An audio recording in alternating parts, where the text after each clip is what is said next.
জলসম্পদ বিভাগ লৈ আমি মাজে মাজে আলোচনা কৰোঁ। জল আমাৰ কাৰণে সম্পদ, কিন্তু অসমত জল আপদ হৈছে, যাৰ কাৰণে আমি সদায় আপদখিনিহে আলোচনা কৰোঁ। সম্পদলৈকে আমি আহিবই নোৱাৰোঁ। নামটো হয় জলসম্পদ। আমি জল কেনেকৈ সম্পদ হিচাপে ব্যৱহাৰ কৰিব পাৰোঁ তেনেকুৱা ধৰণৰ পৰিকল্পনা আমি কৰা প্ৰয়োজন, কিন্তু সেই পৰিকল্পনালৈকে আমি যাবই নোৱাৰোঁ, যিহেতু আমাৰ অসমত ব্ৰহ্মপুত্ৰকে আদি কৰি বাকী যি নৈবোৰ আছে আপদ হৈ থিয় দিয়ে আমাৰ ওচৰত জনগণৰ সন্মুখত, যাৰ কাৰণে আমি সদায় জলসম্পদটো জল আপদ হিচাপে আমি ডিছকাশ্যন কৰি আহিছোঁ। মাননীয় সভানেত্ৰী মহোদয়া, ব্ৰহ্মপুত্ৰকে আদি কৰি বাকী নৈসমূহ খননৰ কথা বহুবাৰ হৈছে, চৰ্চা হৈছে, কিছু প্ৰস্তুতিও কিছু সময়ত দেখা গৈছে, কিন্তু সেইটো কৰা হোৱা নাই। নকৰাৰ কাৰণে হয়তো যেতিয়া বাৰিষাৰ সময় হয় ইমান পানী হৈ যায়, গোটেই অসম ব্ৰহ্মপুত্ৰ আশে পাশে থকা অঞ্চলবিলাক প্ৰত্যেক বছৰ প্লাবিত হয়, লাখ লাখ মানুহ তেখেতসকলৰ খেতি বাতি নষ্ট হয়, গৰাখহনীয়াত বহুত মানুহ উদ্বাস্ত হয়, আৰু সেই মানুহখিনিৰ পিছত তেখেতসকলৰ এডোখৰ ঠাই নাথাকে থিতাপি ল'বলৈ। এই সমস্যাটো লৈ চৰকাৰে হয় ইয়াৰ পৰিত্ৰাণৰ কাৰণে কিছু চেষ্টা কৰিছে, সেইখিনি আমি অস্বীকাৰ নকৰোঁ, গৰাখহনীয়া প্ৰতিৰোধৰ কাৰণে, কিন্তু এই ব্ৰহ্মপুত্ৰ বিশাল নদী আৰু ইয়াৰ উপনৈ যিমান গৰা খহাইছে, আমি যিখিনি ব্যৱস্থা লওঁ এইখিনি মুঠেই যথেষ্ট নহয়, আৰু বহু কৰিব লগা আছে। আৰু এখন ৰাজ্যৰ যিমানখিনি গোটেই বছৰৰ বাজেট থাকে সেই গোটেইখিনি পইচা দিও যদি আমি ব্ৰহ্মপুত্ৰ প্ৰটেকশ্যন বা নদীৰ প্ৰটেকশ্যনৰ কাম আমি কৰিব বিচাৰোঁ, এই মানুহখিনিক সংস্থাপনৰ আমি চিন্তা কৰোঁ, তথাপিও কম হ'ব। আৰু সেই পইচাখিনি যিহেতু বিভিন্ন ডিপাৰ্টমেণ্টত ভগাব লগা হয়, আৰু ডিপাৰ্টমেণ্টে যিমানখিনি পইচা পায় সেইখিনি দি এই আপদটো এই সমস্যা সমাধান কৰা মুঠেই সম্ভৱ নহয়। গতিকে মন্ত্ৰী মহোদয় ডিপাৰ্টমেণ্টত বিগত দিনত ভালেখিনি কাম হৈছে, বাজেট তাতে ভালেখিনি ধাৰ্য হৈছে, কিন্তু মই ভাবোঁ এইখিনি যথেষ্ট নহয়, আৰু এই ডিপাৰ্টমেণ্টত বেছিকৈ পইচা দিব লাগে। কিয়নো গৰাখহনীয়া প্ৰতিৰোধ কিছু পৰিমাণে কৰা হৈছে, কিন্তু গৰাখহনীয়াত উদ্বাস্ত মানুহখিনিৰ সংস্থাপনৰ কাৰণে কিন্তু কোনো ব্যৱস্থা ল'ব পৰা যোৱা নাই। বানপানীত যদি কোনো মানুহৰ ঘৰ বাৰী উঠি যায়, ডিজাষ্টাৰ মেনেজমেণ্টৰ আণ্ডাৰত তেখেতসকলক সামান্য এটা পুঁজি তথাপিও দিয়া হয়, যে সম্পূৰ্ণভাৱে এজন মানুহৰ ঘৰ ভাঙিবলৈ এটা পইচা তেখেতসকলে পায়, 1 লাখমান টকা পায়, পাৰ্টলি ডেমেজ হ'লে এটা পইচা দিয়া হয়। কিন্তু গৰাখহনীয়াত যিজন মানুহ উদ্বাস্ত হৈ যায় গোটেই অসমত, শদিয়াৰ পৰা ধুবুৰীলৈকে আমি যদি হিচাপ কৰোঁ, কেইবা লাখ মানুহ যিসকলৰ ঘৰ বাৰী নদীৰ মাজত গুচি গৈছে, সেইসকল থাকিবলৈ এডোখৰ মাটি নাই, কিন্তু তেখেতসকলে কোনো ধৰণৰ ক্ষতিপূৰণ নাপায়। 5 বিঘা 10 বিঘা 20 বিঘা মাটিৰ মালিক ৰাতাৰাতিৰ ভিতৰত ভিকাৰী হৈ যায়।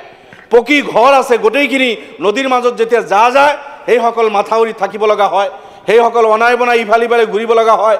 তাৰপিছত নানান ধৰণৰ প্ৰশ্ন উত্থাপন হয়, ৰাতাৰাতিৰ ভিতৰত এই মানুহখিনি ক'ৰ পৰা আহিল? ৰাতাৰাতিৰ ভিতৰত অহা মানুহ নহয়, সেই মানুহখিনি গৰাখহনীয়াগ্ৰস্ত মানুহ, সম্ভ্ৰান্ত পৰিয়ালৰো বহুত মানুহ বিপদত পৰি তেখেতসকলে হয়তো এখন জিলাৰ পৰা আন এখন জিলালৈও যাব লগা হয়, মাথাউৰিত থাকিব লগা হয়, ভাড়া ঘৰত থাকিব লগা হয়, সেইবিলাক লৈ নানান ধৰণৰ ইছ্যু সৃষ্টি হয়। গতিকে মই মন্ত্ৰী মহোদয়ক অনুৰোধ কৰিম, আপোনাৰ বিভাগত পইচা যিমানখিনি আছে আপুনি কাম কৰি আছে, আমি দেখিছোঁ, হয় যিখিনি কাম কৰিছে সেই কিন্তু আমি স্বীকাৰ কৰিবই লাগিব। গোটেই অসমত তেখেতে এই বানপানীৰ সময়ত ইমূৰৰ পৰা সিমূৰলৈকে ঘূৰিছে, সেইখিনিও আমি দেখিছোঁ, কিছু জায়গাত কাম হৈছে সেইখিনিও আমি দেখিছোঁ, কিন্তু এই পুঁজি যথেষ্ট নহয়। অনাগত দিনত আপোনাৰ ডিপাৰ্টমেণ্টত আৰু পুঁজি লওক, আমি সমৰ্থন কৰোঁ, আমিও ৰিকুৱেষ্ট ৰাখিম, আৰু এই সমস্যা সমাধানৰ ক্ষেত্ৰত আৰু শক্তিশালীভাৱে আমি ডিপাৰ্টমেণ্টে নিশ্চয় চকু ৰাখিব, আমিও সহযোগিতা আগবঢ়াম। মাননীয় সভানেত্ৰী মহোদয়া, মই কৈছোঁ যে এই সম্পদ হিচাপে আমিতো পৰিকল্পনা কৰিবই নোৱাৰোঁ, আপদ হিচাপে আলোচনা কৰিব লাগে। মই আহিছোঁ এতিয়া মোৰ সমষ্টিত বেকি নৈ, জনিয়া সমষ্টি, সৰ্বক সমষ্টি জনিয়া বাগবৰ গৈ ব্ৰহ্মপুত্ৰত পৰিছে। ৱৰ্ল্ড বেংকৰ এটা কাম চলি আছে, ভাল কাম, 400 কোটি। এতিয়া মেজৰ কামটো সৰ্বক সমষ্টিত আছিল, প্ৰায় 13 কিলোমিটাৰৰ কাম সৰ্বক সমষ্টিত প্ৰায় সম্পূৰ্ণ হৈছে। সৰ্বকৰ বিভিন্ন জেগাত নাৰায়ণগুৰিৰ পৰা আৰম্ভ কৰি এলেংমাৰী, গোবৰ্ধনা এই অঞ্চলবিলাকত হৈছে। জনিয়া সমষ্টিৰো কিছু ঠাইত এই কাম আৰম্ভ হৈছে। জনিয়া কৰাৰকুম চোৱাপুৰত 1.5 কিলোমিটাৰমান ঠাইত কাম হৈছে, মোৱামাৰী চলচলীয়াত কাম আৰম্ভ হৈছে, কিন্তু এতিয়াও বহু ঠাইত কাম আৰম্ভ হ'ব লগা আছে। মই মন্ত্ৰী মহোদয়ৰ দৃষ্টিগোচৰ কৰিম যে যোৱা দিনবোৰত ৱৰ্ল্ড বেংকৰ এই কাম জনিয়া সমষ্টিৰ যি অঞ্চলবিলাকত হ'ল, তাতে কিছু ঠাইত কিন্তু কাম বহুত শ্ল' হৈ আছে, সেই কামখিনি সম্পূৰ্ণ হৈ উঠা নাই। কাউৰজাহি, বলাইপাথাৰ এইখিনি এলেকাত কাম আছে ৱৰ্ল্ড বেংকৰ কাম, কিন্তু এইবাৰ এতিয়াও আপোনাৰ গৰাখহনীয়া হৈ আছে। মই মন্ত্ৰী মহোদয় কিছুদিন আগত কথা পাতিছোঁ, টেম্পৰাৰী সামান্য কাম কৰা হৈছে, কিন্তু এখন স্কুল একেবাৰে ভাবুকিৰ মুখত কাউৰজাহী। মই নিজে পৰিদৰ্শন কৰিছোঁ সেই বিদ্যালয়খন, আৰু ওচৰ পাজৰে আৰু বিদ্যালয় আছে। গতিকে কাউৰজাহী বলাইপাথাৰ এই অঞ্চলটো একেবাৰে ডেঞ্জাৰাছ পজিশ্যন হৈ আছে।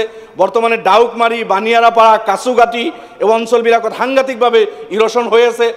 সোৱাপুৰত বেকি ব্ৰিজ একেবাৰে ডিছকানেক্ট হোৱাৰ পথত আছিল। এইবাৰো যুদ্ধকালীনভাৱে তাতে কাম কৰি কিছু পৰিমাণে তাতে হয়তো ৰাস্তাটো আছে, কিন্তু আমি যদি এই খৰালিত 1 মাহৰ ভিতৰত তাতে যদি আমি কাম ভালদৰে নকৰোঁ, অহা বছৰ কিন্তু ৰাখিব পৰা নাযাব। গতিকে মন্ত্ৰী মহোদয়ক অনুৰোধ কৰিম, তাতে পইচা চেংচন হৈ আছে, সেইখিনি হয়তো যথেষ্ট নহ'ব, কাৰণ বেকিৰ ব্ৰিজৰ মুখত আমি একেবাৰে কাম কৰিব পৰা অৱস্থাত নাই। তাতে এটা গাৰ্ড ৱাল দিব লাগিব, এই গাৰ্ড ৱালৰ কাৰণে কিন্তু পইচা চেংচন নাই। বল্ডাৰেদি যদি আমি গাৰ্ড ৱাল এটা বনাই তাৰপিছত যদি বেকি ব্ৰিজৰ মুখত কাম কৰোঁ, তেতিয়া সেই ৰাস্তাটো অঞ্চলটো বাচিব। ইয়াৰ পিছত সোণামাৰী, চান্দপুৰ, সোণাপুৰত মোৰ ইৰ'শ্যন হৈ আছে বৰ্তমানো বেকি নদীত, গোবিন্দপুৰত ইৰ'শ্যন হৈ আছে। সোণাবাৰী মোৰ সমষ্টিৰ একেবাৰে মুখত, বাঘবৰ সমষ্টিত পৰে এই অঞ্চলটো, তাতে গোটেই বজাৰটো উঠি গ'ল। কেইদিন আগত তাতে ইৰ'শ্যন হৈ এইবাৰ বানপানীত anganwadi centre, panchayat office, community hall আৰু গোটেই বজাৰটো, সোণাবাৰী বজাৰটো উঠি বিধ্বস্ত হৈ গ'ল। তাতে অতি সোনকালে কাম আৰম্ভ কৰিব লগা আছে। চিকনি জাবৰিবাৰীত আমাৰ কাম আৰম্ভ কৰিব লগা আছে। তো মন্ত্ৰী মহোদয়ক মই অনুৰোধ কৰিম, ৱৰ্ল্ড বেংকৰ যিহেতু পইচা আছে, কাম আৰম্ভ হৈছে, এইবাৰ খৰালিত যাতে জনি আৰু বাঘবৰৰ যি অংশ আছে যুদ্ধকালীনভাৱে কাম কৰি বেকি নদীৰ প্ৰটেকশ্যন কৰি অঞ্চলটো ৰক্ষা কৰা হয়। লগে লগে মন্ত্ৰী মহোদয়ৰ প্ৰতি মোৰ এটা আহ্বান থাকিল, এইটো নতুনকৈ ছাৰ্ভে কৰিব লাগে। ৱৰ্ল্ড বেংকৰ এই কামটোৰ কাৰণে যিখিনি প্ৰস্তাৱ লোৱা হৈছিল, কেইবাবছৰ আগত এই প্ৰস্তাৱখিনি লোৱা হৈছিল। বেকি নদীয়ে নতুন নতুন কোৰ্চ চলাইছে, নতুন নতুন ঠাইত ইৰ'শ্যন হৈছে। সেই অঞ্চলবিলাক, সেই ঠাই স্পটখিনি কিন্তু এই প্ৰজেক্টৰ আণ্ডাৰত নাই। গতিকে ৱৰ্ল্ড বেংকৰ ইঞ্জিনিয়াৰসকল আৰু ডিপাৰ্টমেণ্টৰ ইঞ্জিনিয়াৰ যৌথভাৱে তেখেতসকলক পঠাই এই বেকি নদী নতুনকৈ ছাৰ্ভে কৰি জনিয়া বাঘবৰৰ নতুন নতুন কোৰ্চ চলাই যি অঞ্চলবিলাকত গৰাখহনীয়া কৰিছে বা কৰি আছে, সেই অঞ্চলবিলাকো নটিছত লৈ তাতেও কাম কৰিব লাগে। এইখিনি মোৰ আহ্বান থাকিল। মাননীয় সভানেত্ৰী মহোদয়া, বেকিৰ লগে লগে মোৰ সমষ্টিত চাউলখোৱা আৰু ভেলেঙি, আই মানা আৰু কেইবাটাও নদী আছে। চাউলখোৱা ভেলেঙিতো এইকেইদিন বহুত গৰাখহনীয়া হৈ আছে। কান্দাপাৰাত সাংঘাতিকভাৱে গৰাখহনীয়া হৈ আছে, চিতুলিত গৰাখহনীয়া হৈ আছে, ৰাঙাপানী ভেড়াগাঁৱত গৰাখহনীয়া হৈ আছে। চাউলখোৱা আৰু ভেলেঙি নদীৰ এই গৰাখহনীয়াখিনিও হৈ আছে। আৰু আমাৰ ইছবপুৰ ক্ষুদ্ৰখোৱা, তাতে আই মানা একেলগে গৈ সংলগ্ন হৈছে, তাতেও গৰাখহনীয়া হৈ আছে। তো গতিকে বেকিৰ লগে লগে চাউলখোৱা, ভেলেঙি, আই আৰু মানা, জনিয়া সমষ্টি আদি কৰি ওচৰ পাজৰে যিখিনি গৰাখহনীয়া হৈ আছে, ডিপাৰ্টমেণ্টে যাতে সেইখিনিও দৃষ্টি দিয়ে, এই কথাখিনি মই উত্থাপন কৰিলোঁ। বাকী আগতে মই কৈছোঁ যে মই শেষ কৰিম মোৰ বক্তব্য, হয় মই শেষ কৰিছোঁ লাষ্ট বাক্য কৈ, যে গৰাখহনীয়াগ্ৰস্ত যিখিনি মানুহৰ ঘৰ বাৰী একেবাৰে গুচি গৈছে, মন্ত্ৰী মহোদয় দিল্লীৰ লগত আলোচনা কৰি ডিজাষ্টাৰ মেনেজমেণ্টৰ আণ্ডাৰত আনি এই গৰাখহনী উদ্বাস্ত মানুহখিনিক তেখেতসকলৰ ক্ষতিপূৰণ দিয়াৰ এটা ব্যৱস্থা যদি আমি কৰিব পাৰোঁ, এইটো গোটেই অসমৰ উদ্বাস্ত মানুহখিনিৰ কাৰণে ডাঙৰ এটা সকাহ হ'ব। এইখিনি কথা কৈ মই মোৰ বক্তব্য সামৰিছোঁ। ধন্যবাদ।